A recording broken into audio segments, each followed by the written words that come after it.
കേട്ടു നല്ല കഥകളൊക്കെയാണ്. പക്ഷെ അതിനേക്കാളും പ്രാധാന്യം ചിലപ്പം ആ സമയത്ത് എന്തെങ്കിലും ഒരു കോഴ്സ് ഇങ്ങനെ വർക്ക്ഷോപ്സ് ഒക്കെ വരും.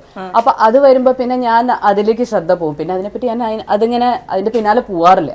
പഴശ്ശിരാജയിലെ കനിക അഭിനയിച്ച റോള് ചേച്ചിക്കായിരുന്നു വന്നിരുന്നത് എന്ന് ഞാൻ വായിച്ചു. അത് അപ്പൊ അങ്ങനെയൊക്കെ ചില റോളുകൾക്ക് വരുമ്പോ അത് ചിലപ്പോ ഒരു വളരെ ചരിത്രപ്രധാനമായ സിനിമയാണ്, ചിലപ്പോ നമ്മളെ അടയാളപ്പെടുത്തുന്ന ഒരു സിനിമയാണ് ചെയ്തേക്കാം. അങ്ങനെ എപ്പോഴെങ്കിലും തോന്നിയിട്ടുണ്ടോ? ദക്ഷ് വളരെ ചെറിയ കുട്ടിയാണ്, വളരെ ചെറുതാ. അപ്പം എനിക്ക് ആ സമയത്ത് ശരിക്കും പറഞ്ഞാൽ ഞാൻ ആ മദർഹുഡ് ശരിക്കും എൻജോയ് ചെയ്യുന്ന ടൈമാ. അപ്പൊ എനിക്ക് അതുകൊണ്ടായിരിക്കും എനിക്ക് അപ്പൊ ഒന്നും അങ്ങനെ തോന്നിയില്ല അഭിനയിക്കാനൊന്നും. ഇനി എനിക്ക് ഞാൻ കുറച്ച് പഴയ കാര്യം ചോദിക്കട്ടെ. ഇങ്ങനെ സിനിമയിൽ ഇങ്ങനെ തിളങ്ങി നിൽക്കുന്ന സമയം അപ്പോ പെട്ടെന്നൊരു തീരുമാനം എടുക്കുന്നു, ഇനി ആ സിനിമ ചെയ്യുന്നില്ല എന്ന്. അപ്പൊ അതിനൊക്കെ ഇങ്ങനെ ഈ ലൈം ലൈറ്റിൽ നിന്നൊക്കെ മാറി നിൽക്കുമ്പോ എപ്പോഴെങ്കിലും ചേച്ചിക്ക് ബോറടിച്ചിട്ടുണ്ടോ? ഇല്ല, സത്യം പറഞ്ഞാൽ ഇല്ല. ഇത്രയും കാലം ഉണ്ടായിരുന്നില്ല.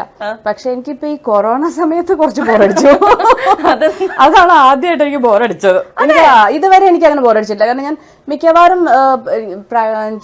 ഞാൻ മൈസൂർ പോകുമ്പോൾ അങ്ങനെ പഠിക്കാനുണ്ടാവും, എനിക്ക് ക്ലാസ് ഉണ്ടാവും. പക്ഷെ എനിക്ക് ഫസ്റ്റ് ഇയർ കൊറോണ നല്ല രസമായിരുന്നു. ബിജുവേട്ടനും ഒക്കെ കുറെ കാലത്തിന് ശേഷം ഞങ്ങൾ എല്ലാവരും ഒരുമിച്ച് വീട്ടിലുണ്ടാവും. ദക്ഷും ഉണ്ട്, എല്ലാവരും ഉണ്ട്. അപ്പൊ അത് നല്ല രസമായിരുന്നു. ഓരോ രണ്ടാമത്തെ കൊല്ലം ഒരു ജാനുവരിയില് ഇക്കൊല്ലം ജാനുവരി വരെ ഉണ്ടായിരുന്നില്ലേ ശരിക്കും. ജാനുവരി ഇങ്ങനെ തുടങ്ങുമ്പോ ഒരു തേർഡ് വേവോ ഫോർത്ത് വേവോ അപ്പൊ എനിക്ക് ശരിക്കും ബോറടിച്ചു, നല്ല ബോറടിച്ചു. ആ സമയത്ത് യോഗ ഒക്കെ ചെയ്യുന്നില്ലേ? യോഗ ചെയ്യുന്നുണ്ട്. പക്ഷെ രാവിലെ എണീക്കുക, യോഗ ചെയ്യുക, ഭക്ഷണം കഴിക്കുക. പിന്നെ രാവിലെ എണീക്കുക, യോഗ ചെയ്യുക, ഭക്ഷണം കഴിക്കുക, അത് മാത്രം. പുറത്തേക്കേ ഇറങ്ങണില്ലല്ലോ. അത് അപ്പൊ എനിക്ക് വല്ലാണ്ട് ബോറടിച്ചു. എല്ലാവരും ഈ ഓൺലൈൻ ക്ലാസ്സുകളുണ്ട്. ഫസ്റ്റ് ഇയർ നല്ല രസമായിരുന്നു. പക്ഷെ സെക്കൻഡ് ഇയർ ഹാഫ് കഴിഞ്ഞപ്പം ഏകദേശം നമുക്കൊക്കെ ഉറപ്പായി, ഇനി നമുക്കെല്ലാം കഴിഞ്ഞു, ഇനി നമുക്ക് പുറത്തേക്ക് ഇറങ്ങാം എന്നൊക്കെയുള്ള ഒരു അവസ്ഥ ആയി കഴിഞ്ഞിട്ട് പിന്നെ രണ്ടാമത് വീട്ടിൽ കയറേണ്ടി വന്നല്ലോ. അപ്പോഴാണ് വല്ലാതെ ബുദ്ധിമുട്ടിയതല്ലേ. ഭയങ്കര ബോറടിയായിരുന്നു. ആക്ച്വലി എപ്പോഴാ ഈ യോഗ അങ്ങനെ ഒരു സ്പിരിച്വൽ പാത്തിലേക്ക് ചേച്ചി എപ്പോഴാ തിരിഞ്ഞേ? അങ്ങനെ തിരിയാനൊന്നുമില്ല. അത് പണ്ട് ശരിക്കും കല്യാണത്തിന് മുൻപ് ഞാൻ ശ്രീ രവിശങ്കറിന്റെ കോഴ്സ് ചെയ്തിട്ടുണ്ട്. അത് ഞാൻ 2 കോഴ്സ് കഴിഞ്ഞതാ.